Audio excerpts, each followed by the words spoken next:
Hello guys, it's Krish here again. So today I'm going to do a video a little bit different tutorial. Most of us somehow managing to get the backend services and the front end and everything up and running. But the problem is sometimes users disappoint because they don't see the speed, the performance from the system what they expect. Sometimes when they click some grid, it take like hours to load. It may, I mean, not the exactly hours, but at least like 30 seconds or something to load, and that is not acceptable, right? Usually, any data should come. The first byte should arrive like within a few seconds, like 1 or 2 seconds, and if it's a data grid, ideally it should load within like 3 to 4 seconds, right? But sometimes this works fine as soon as we develop and deploy it. But when the data collected on the back end and when you're dealing with a large number of records, sometimes this doesn't work, right? So today I'm going to show you how we can improve this performance, improve latencies and the response times using caching, especially Redis, right?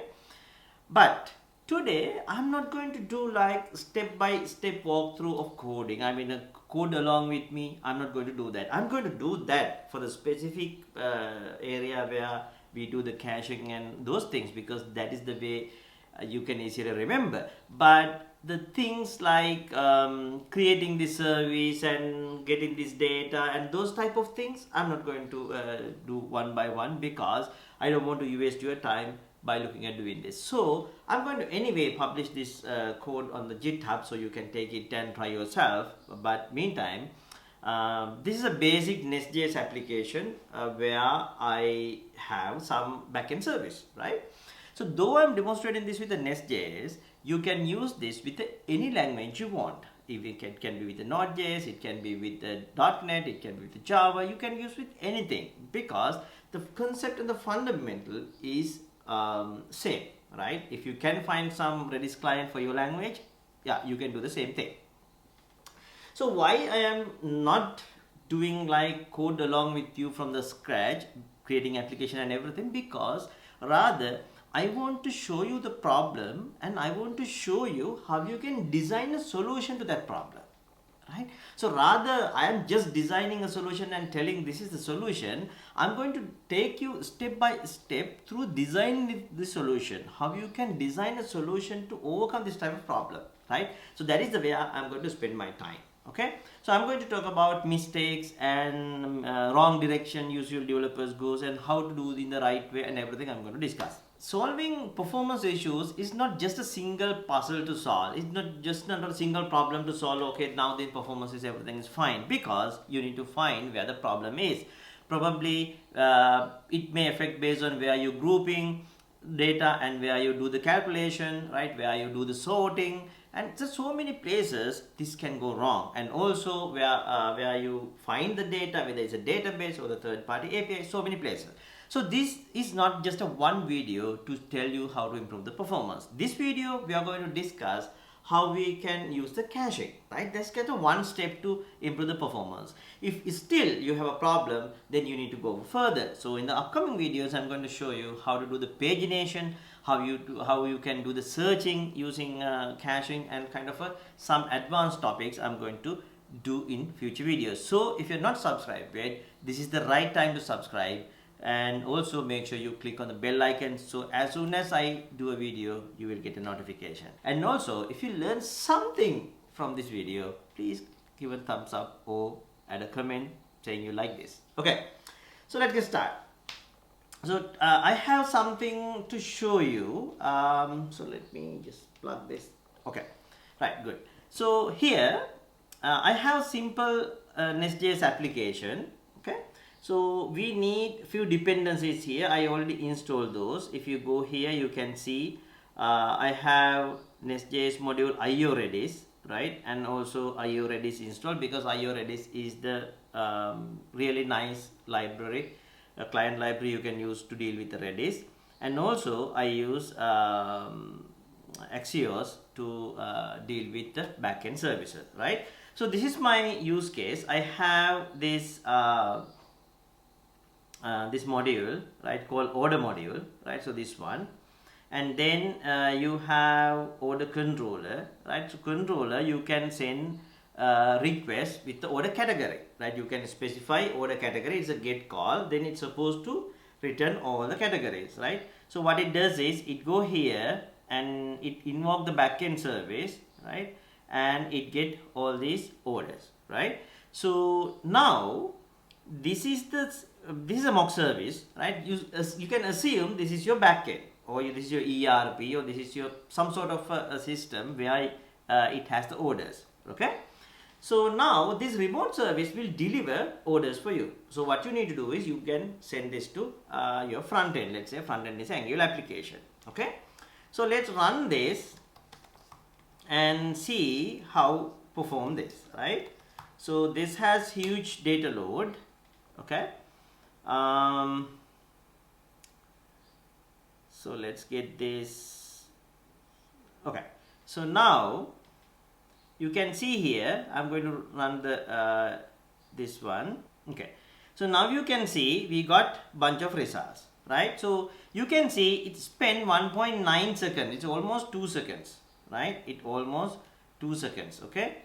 So let's go and put this into a JSON viewer, right? And format, and let's say view, right? So you can see 47 different orders comes into response, right? So now just assume you have an Angular application to show these on a table. So let's make this little more complicated so we can have a that will help to our future videos, right? So now this is, if you take one order, so this is the one particular order, right? If you get this one, so this one is the particular order, right? So if you extract one, right, this is the particular order, okay? Right. Here you have order number, zone and everything, and then you have a stakeholder information, which is who is the stakeholder which this order belongs to, and also order lines in kind of items. What are the items this order is carrying, right? So you can have one item, right? If you get one item, it has a delivery zones, order numbers, item codes and everything, sales prices, discount, delivery date and everything, right? And then it has some other internal objects and so on and so forth, right? So this is our kind of a data model what we have. Let's assume to make this little complicated to help other future videos, let's assume this something like this, okay? So we need to group this order, just not to show just in the table. We need to show this, we need to group this order, let's say by let's say you could take some properties from order line, okay? So we need to group this order by store location, right? And also you have some configuration, right? I need to group by configuration as well, right? I need to group by store location, and also I need to group by configuration, and also by the, of course, order number, right? Because there are multiple order numbers can come here, right? So this is order number ending with the 1161, and this is order number, it's a 1694. That means multiple order numbers, right? So we are going to group this with the order number as well as our store location as well as our configuration, right? So we need to group this three. So usual approach might be, when you see this, okay, this response come in 1.9 seconds, that means 2 seconds. Let's get this response to the UI and do the grouping, right? But the problem is, if it is like 10-20 records, that's fine, okay? But if you have to deal with the 500 or 1000 or 2000 records, then you take in this entire payload to the browser, and grouping inside the browser is create problem.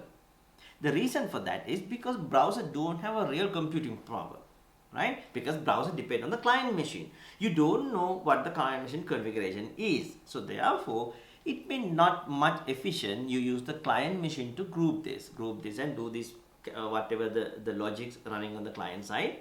It's not good. I'm not saying you should eliminate that, right? You can use in a certain level, but doing this type of complex grouping into the client side may create some performance impact, right? Also, if you're dealing with the 500 and 1000 records, client may ask in the paginations, right? So each page you should show in a 25 records or something like that, right? You click here, you click the next page, next page, next page, next page, right? So in that case, Most probably you heard that's a saying, if you want to hide a dead body, you should go to the second page of the Google. Have you heard that?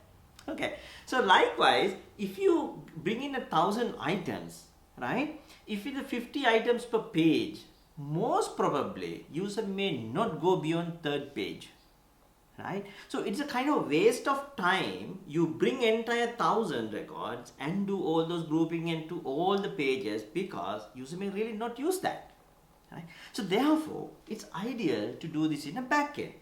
Okay, so if you get this 1.9 seconds, so I'm going to send it again, right? And now it's 1.4 seconds because probably the server side also, the backend side also may have little caching involved, right? It's written in 1.4 seconds, right? So if you take this and if you start grouping on the client side, it may consume like a total process may take 3.5 or 4 seconds. But again, when you have more and more records, this go further high. Okay, so this is the way we are going to find the solution. First, let's talk about how we can design a solution for this. In our problem, what we have is we get a bunch of data to the front end and grouping in the front end.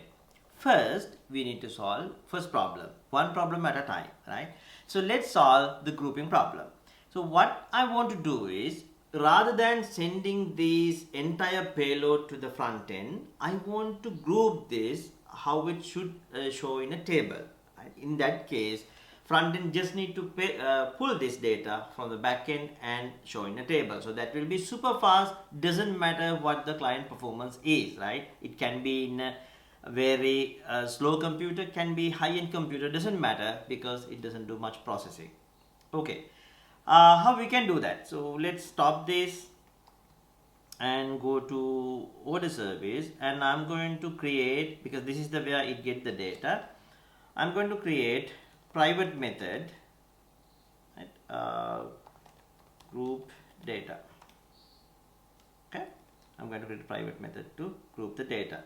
Here I'm going to get the data as a array, right? Let's say for now just mark it as any. Okay, here what I'm going to do is, for the grouping I'm going to use Lodash. Okay, grouping there can be done in multiple different ways. You can write your own MapReduce, and that is one option, but here I think I'm going to use Lodash. Here's this project. I haven't done any pre-work, like I don't have a test project. Usually I have a test project, so may things go a little wrong, but let's solve a real problem, how to do the real coding, right? Because in the real world you don't have a test project to run, right? So here also I don't have a test project, and let's do the grouping together and see where we go. Okay, first I'm going to use group by function from Lodash, and you can see it's imported for the Lodash. So group by, I'm going to get the data, and also let's say something like this. Let's say make this as orders. It is better if we create orders object DTO. Probably we may need that. If we need it, let's create that, right?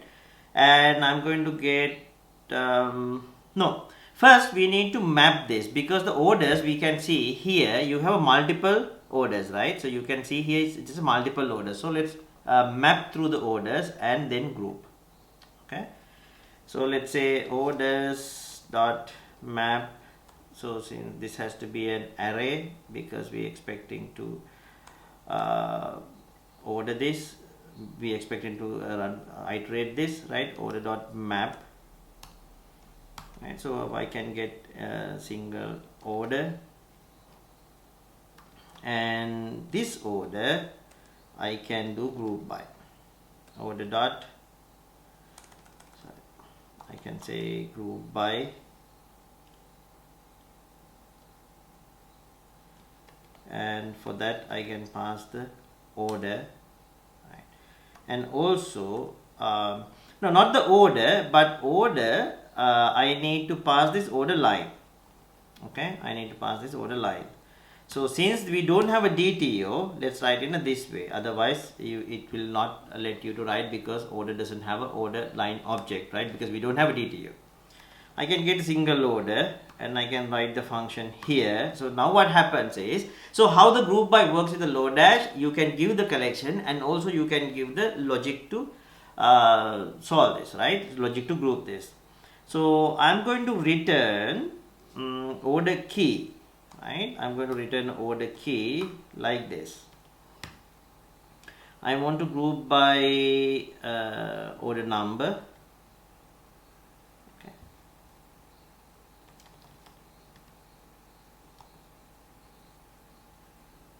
Order line number, and also I'm going to mark the pipeline. What else I said? Store location, right?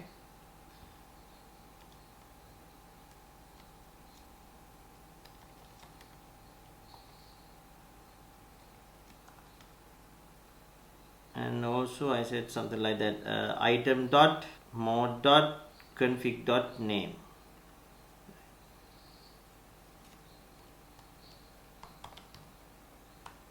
Item dot mod dot config dot name.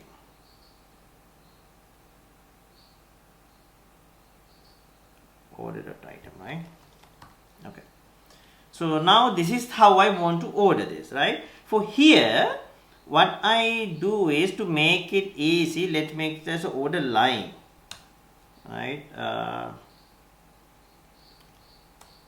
Because we take a order line. So what I'm going to do is, I'm going to give the order lines here, to entire order lines here, and then I'm asking to group by order number and also store location and also by name, right? So let's go step by step, see how this comes.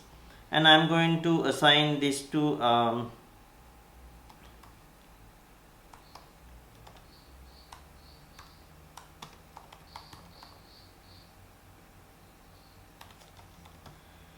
right, group orders, and then I'm going to return this. Okay, so for this one, what I'm going to do is, I'm not returning here const data come from the backend, and then I'm going to return by sending this to group data, right? So you just pass data. Okay, so this is what I'm going to do. I'm going to get the data from the backend, and then I'm going to pass this to group data and take the results and return. Okay, so this is my plan. So let's see whether this comes the way we need to, whether we need way we need in the UI. Okay, good. So let's run this. Okay, for some reason it comes all null. We'll see why. It should be something small. So easiest way to see what the problem is, now you can see my logic doesn't work, right? The easiest way to see what the problem is, you can see here I'm getting bunch of nulls. That mean it's going through my logic, right? So that's why it returned some sort of a group results. But the problem is, for some reason, whatever groups object doesn't return. Okay, so the reason is, I think because I don't have a return statement, right? Either I need to remove these curly braces, either I need to put the return statement, right? So let's remove these curly braces and see what happened. Okay, so if I release that curly braces, then I need to return this too, right? Something like this. Okay, so now let's run this.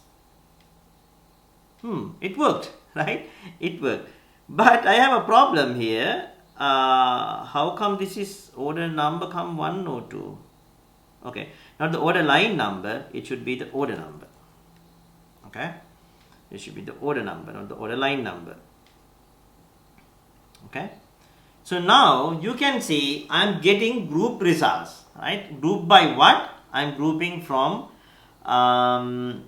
its order number and store location and some configuration, right? To see whether this is working properly, I'm going to add one more here, so one more grouping, right? So let's see if I add one more, what's going to happen. Okay, so not the store location. I'm going to add one more property here. Okay, and order line dot delivery location dot name, right? Dot name. Okay, so let's see. Now I added one more grouping. Let's see how that works. Okay, see what is how the key looks like now, and I'm going to add one more. Oops, now I got internal server error. Cannot read the property name. I created this property wrong. So let's run again.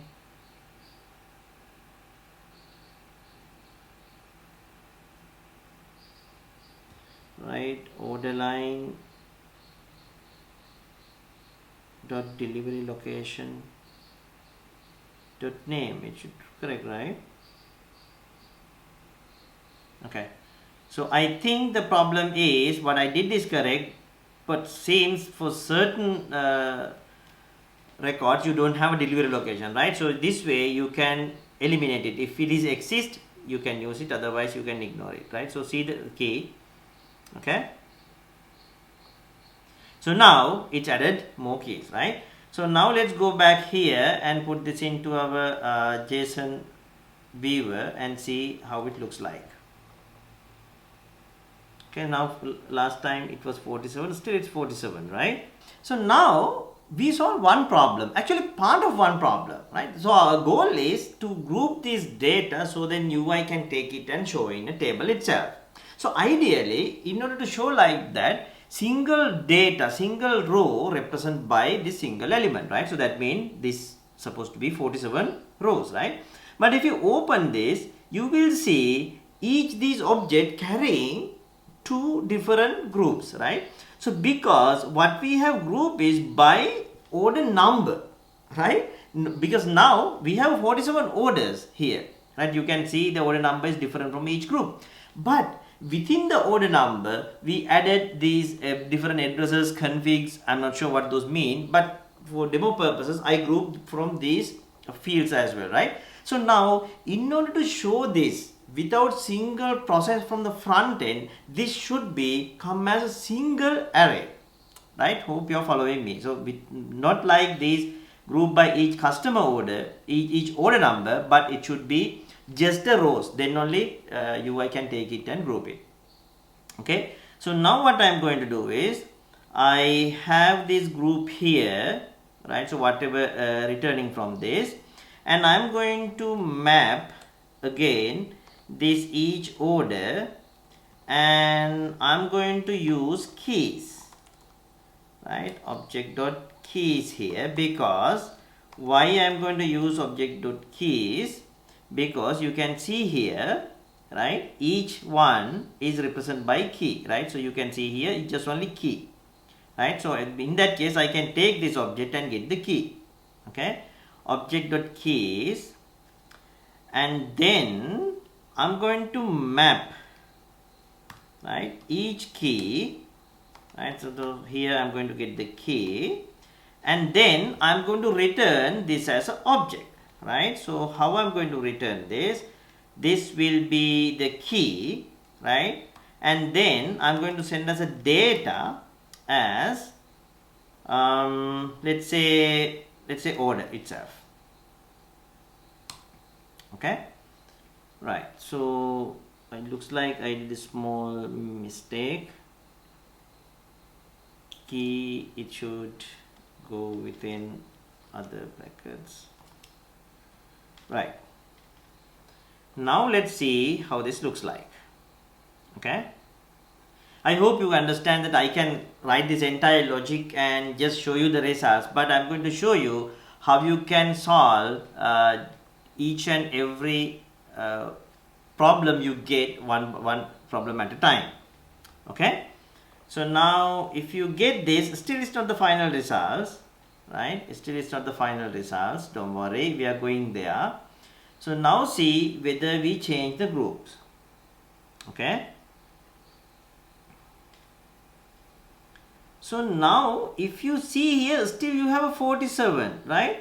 But what we have done is each group we split out to this group keys and the data, right? Inside the data you still you have this one, right? We can fix that, right? Still you have a group and the data, right? To solve this part, what you need to do is, rather we sending entire object, right? We can say, hey, give me the object which just has the key. In that case we can eliminate the internal object, right? So let's see that. So this should remove by now, because we are going to fetch this entire record up to here. Okay, so now with this result, see that eliminated, right? Still I am not going to show that, because still it will be multiple loaders, right? So now you would see, if you get this, right? So if you sorted by this particular key, this object, right? Still you can see these objects like this. Okay, let me to show you, that would be easy, right? So now we are not done properly, still we have 47, right? But now you have a key and values data separately, right? You have a key and the data separately. So now it's just a matter of take these thing outside the group, right? So that means we need to combine these arrays, right? Now we have an object array, so we need to now combine this array as a single object, single array, right? So that is pretty much easy, pretty easy to do that. So how we can do it? Okay, so now merging these two arrays is pretty much easy. I'm going to use the array concat method, concat, and then I'm going to pass this empty array, and then I'm going to place this entire thing inside here, right? So rather than I'm using array copy, so I'm going to use a spread syntax to here, right? So now I merge all these array together. I don't want to explain that, right? So this is just simplest way you can merge arrays elements into a single array, right? Or as array copy, right? So now let's see, when we copy this, how this goes here as a JSON, right? So now if you see this one, now you can see you get 123 elements. So now you can see it's very easy, right? It's very easy. It's just one object represent one row, right? You can just take it to the front end and just display on the table, right? So that's very easy now. So now in the optimization we solve one problem. What is the problem? So front end used to group the data. So now we don't have to do that. We get this giant payload and group, and also merge the groups together. So then table row, each object, each JSON object will represent each row, right? So now what the front end need to do is take it and then merge the bind into the table, right? It's pretty easy. But we introduce a new problem, right? Still we have a good number of time to execute this process, right? So it is 3.45 seconds. Why? Because now this now not just taking from the backend, now it's also grouping within the backend itself, right? So that take more time. So now it usually take 3.45 seconds. Okay, now is the where caching come into the picture. Okay, so to do the caching we need to use Redis for this one. So you go to the module here, right? For this one I'm going to use the Redis inside the util service rather than just taking here. For that, here we have util service. We can use this to implement our caching service. I'm trying to mimic the real production situation as much as I can. And then we need to import the Redis module to the app module because it belongs to the app module, right? So here you can import Redis module dot for root, and it's config and URL. So I'm going to use the local Redis here, localhost 6379. Okay, so that is my Redis configuration, right? It is pretty much easy. If you want to try out this, just pull the Redis container and run on your local, right? I have a local Redis running here. Okay, So that's pretty much it. So now what we can do is we have this app module imported to our order module here, right? So you use the forward ref because app module need order module and order module refer the app module. It's creating circular dependency, so therefore you need to specify the forward reference to exactly tell what is the order this need to solve. Okay, right, pretty much good. So now what we need to do is we go to the util service. We are going to implement the caching, right? So here in the constructor, I'm going to use inject Redis, right? So private Redis, and it's a type of Redis, okay? And then I'm going to create a method to async cache list, right? So I'm going to have a method to cache the list, and then I'm going to give the key, and the key would be a string, and the data, it can be any type of array.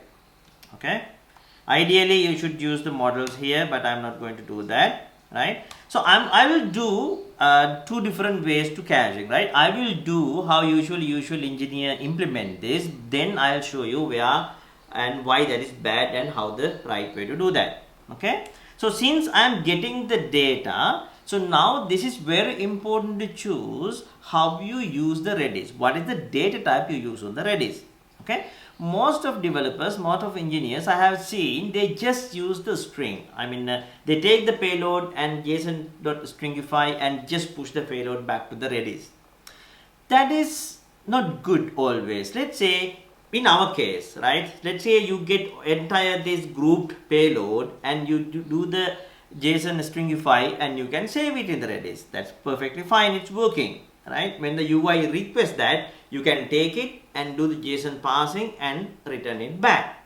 But the problem here, the next video we are going to discuss the pagination, right? So in that case, you have 123 objects now after grouping. You need to return the first 50, the second 50, and the third 50, like that. Okay, so if you store the entire payload as a string with the JSON stringify, the problem is you need to always take the entire object back into the memory and slice the first 50 and send to the UI.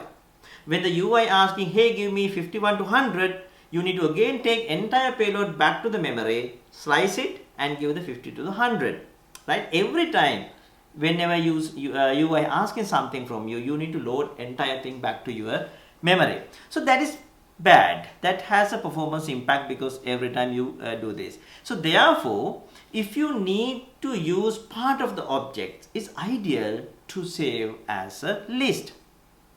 Okay, but also if you want to keep the object behavior itself, for example, you want to not to get the entire object even, right? Even the let's order, you want to just get the order name and the destination, order number and the destination.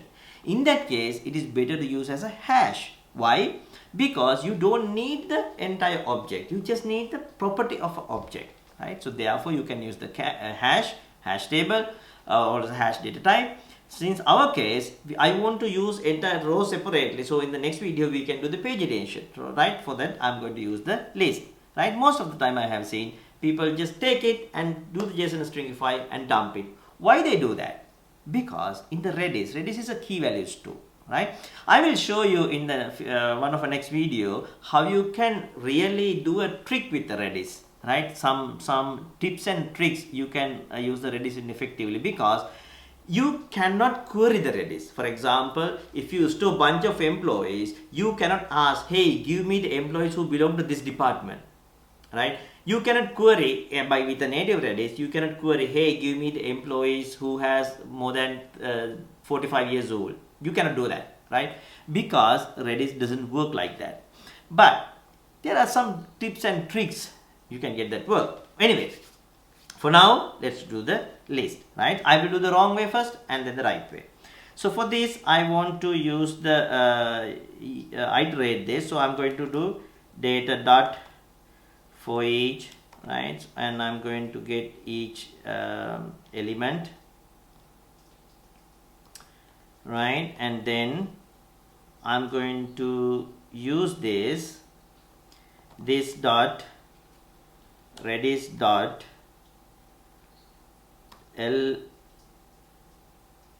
R push, right? I'm going to push from the right side, right? I need to use the key, and then I want to do the JSON dot stringify the element. So now you would ask, you said doing the JSON dot stringify is bad, then why did you do the same thing, right? Because here I am just stringifying the row, not the entire object, right? I'll show you in the within the Redis itself, right? You are just stringifying the row, right? But let's say you have use case where you don't need the entire row. You just need the order number and the price and the discount or something like that. Then this is bad. Then you need to go for hashing.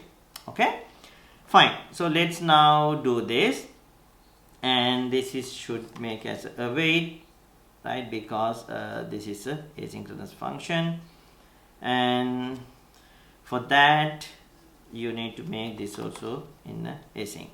Okay, good. So now this is fine. Okay, this is fine. But the problem with this, if you have 500 rows, you are sending 500 different commands to the Redis, and each time you wait, right? Each time you wait. So this is little problematic. Why? Because even the caching take more time. Because I mean, if in reality, I mean, you can say Redis is a lightning fast, but the problem is in reality, your service where you run on the Kubernetes cluster need to talk to the Redis server, right? And talk to the Redis and give this data. So it takes network latency. You cannot eliminate that, right? So now if you have 500 rows, you're trying in the 500 times. To eliminate that, what you can do is, we have something called Redis pipeline, right? So what you can do is, you can do pipeline equal this dot Redis dot pipeline, right? And then here, without using this dot Redis dot R push, you can just say pipeline dot push R push, right? So after you done everything, right, so you can tell await this dot Redis dot, sorry, you can say pipeline dot exec, right? So now this will insert the data into the Redis. Okay, so you understand what I have done. So now we don't run, if you have a 500 to 1000 lines, you don't run all 1000 and every single time. Why? Because you don't contact Redis 1000 times, rather than you create a pipeline and then you let the pipeline to manage your data. Okay, this is good. So now sometime we need to, since this is a caching, right? Always with the caching you need to be very careful, because caching does not valid all the time.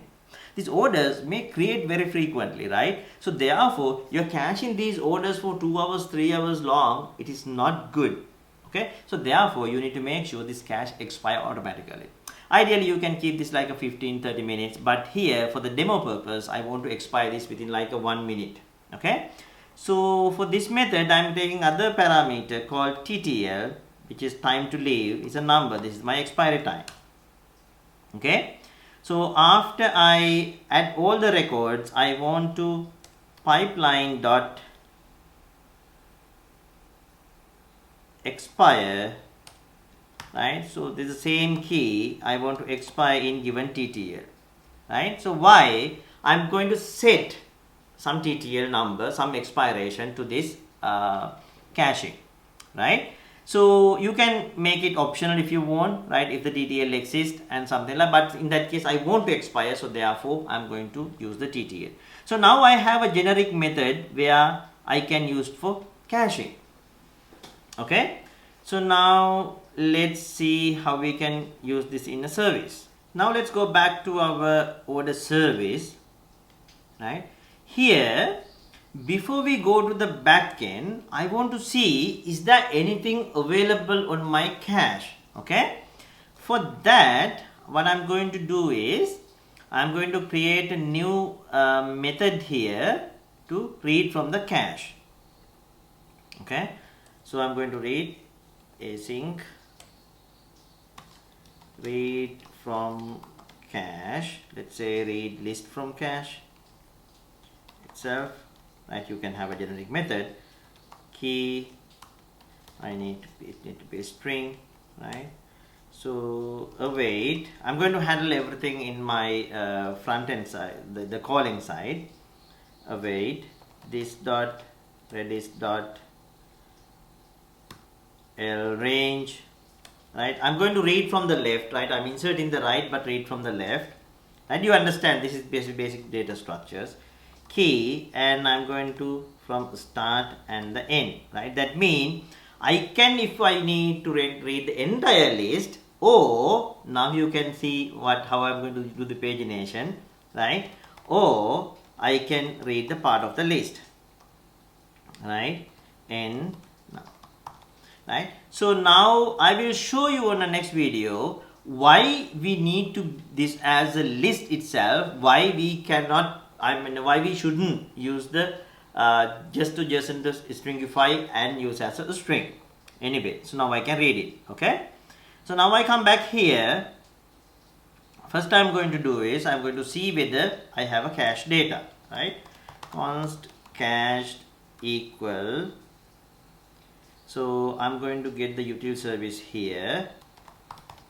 Private cache is coming from util service, right?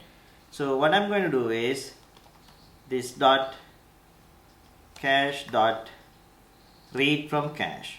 Okay, so now the key, this is playing very crucial part in the caching, right? So this is where most of developers doesn't think. If you have your own caching for each services like a sidecar, totally fine, but most of the time that is not a good design. Having too many sidecars to your service is not doing good, right?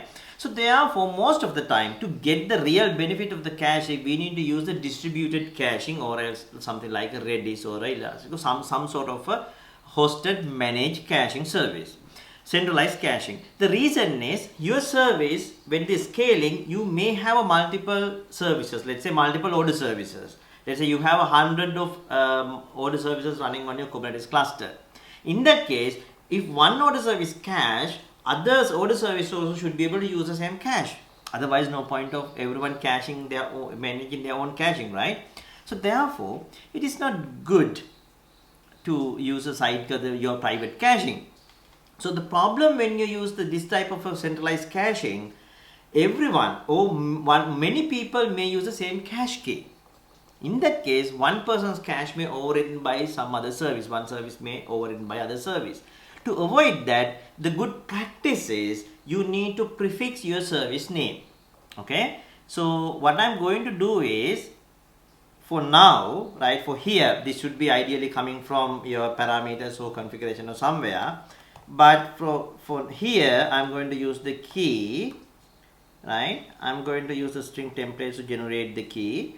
So key is order service, right? So now it is good to tell what you are going to cache. Order service, orders, right? So I'm going to cache the orders. How you're going to cache?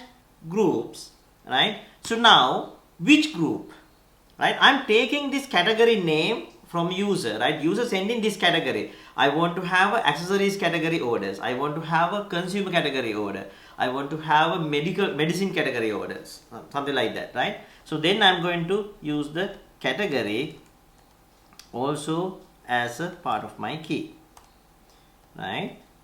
So category, right? So now you have a key which is unique to you, right? You have your service, you are telling what you are caching, and then you are telling how you are caching, and also then you are telling what is the key for the caching. Right? So this is good because, and also in upcoming videos, I'm going to extend this key, right? You're going to take something from this here and do other caching, because I told you I'm going to teach you how to do the searching through the cache, right? So in that case, we are going to create the sub caches using this main cache. For now, this is fine. So here I hope you get a clear picture why you need to define the key like that. If not, just comment below. With the next video, I'm pretty sure I'm going to explain this, I promise. Okay, right, key, and for here I'm going to fetch everything for now. Okay, for today I'm going to fetch everything. Okay, so I want to see whether I have data in a cache, so this has to come as a await, and let's make sure right, so this didn't return anything. Okay, so I think I made a mistake over there. So let's go back to order service, and I'm going to tell if cached and cache.length. Why I'm going to check the length? Because there can be situation I get an empty array, right? Because since I'm reading an array, right? So if I have caching, then what I'm going to do is I'm going to return, because now you need to understand what we have is a JSON string, right? We use a stringify, right? So when you return into the back the front end again, you need to make sure you are converted back to JSON, right? So therefore I'm going to go through the cache and take the each element and convert this to JSON, right? And I'm going to return this, right? If I have a caching, this is what I'm going to do, right? So if I don't have a caching, right, also I'm going to create a log here, console.log cache found. Okay, ideally we should send the headers, right, the caching headers or cache miss headers, right? Else when I don't have a caching, what I need to do, what I'm going to do is I'm going to take this data from the backend, right? I'm going to take this data from the backend and I'm going to cache this, right? So here I'm going to miss saying cache miss. I'm going to log saying cache missed, and I got the caching from the backend as the data from the backend, and then I'm going to group this data also here, right? But I'm not going to return this. I'm going to say const group data is this, right?